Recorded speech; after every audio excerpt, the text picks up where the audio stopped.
Superfast news, आवाज जनसामान्यांचा। ध्वजारोहण कार्यक्रम उत्साहात संपन्न। आज दिनांक 15 ऑगस्ट 2026 भारतीय स्वातंत्र्य दिनानिमित्त राहणार देवधरी, तालुका राळेगाव, जिल्हा यवतमाळ येथील शाळा तसेच ग्रामपंचायत कार्यालयाच्या प्रांगणात ध्वजारोहण कार्यक्रम उत्साहात पार पडला। शाळेतील अध्यक्ष बंडू भारसकरे, उपाध्यक्ष महादेव टेकाम, राष्ट्रध्वजाचे ध्वजारोहण करण्यात आले।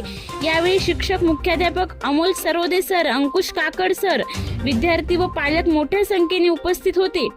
विद्यार्थ्यांनी देशभक्तीपर गीते, भाषणे व सांस्कृतिक कार्यक्रम सादर केले। त्यानंतर ग्रामपंचायत कार्यालयात ग्रामसेवक सीमा आत्राम यांच्या हस्ते ध्वजारोहण करण्यात आले।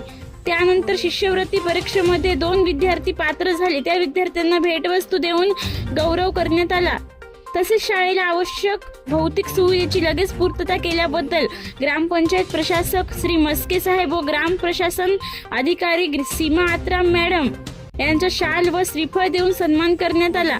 यावेळी माजी उपसरपंच दशरथ भारसकरे, सामाजिक कार्यकर्ते कैलास चव्हाण, प्रकाश डाहुले, प्रल्हाद चव्हाण, दशरथ घोटेकर, नारायण चव्हाण, प्रवीण घोटेकर तसेच अंगणवाडी सेविका भागरता टेकाम, निकिता पारखी, विभा भारसकरे, पशुवैद्यकीय कर्मचारी डॉक्टर सोहम राठोड, आरोग्य कर्मचारी साठवणे मॅडम, प्रल्हाद मडावी, ज्योती पानघाटे व गावातील ग्रामस्थ उपस्थित होते।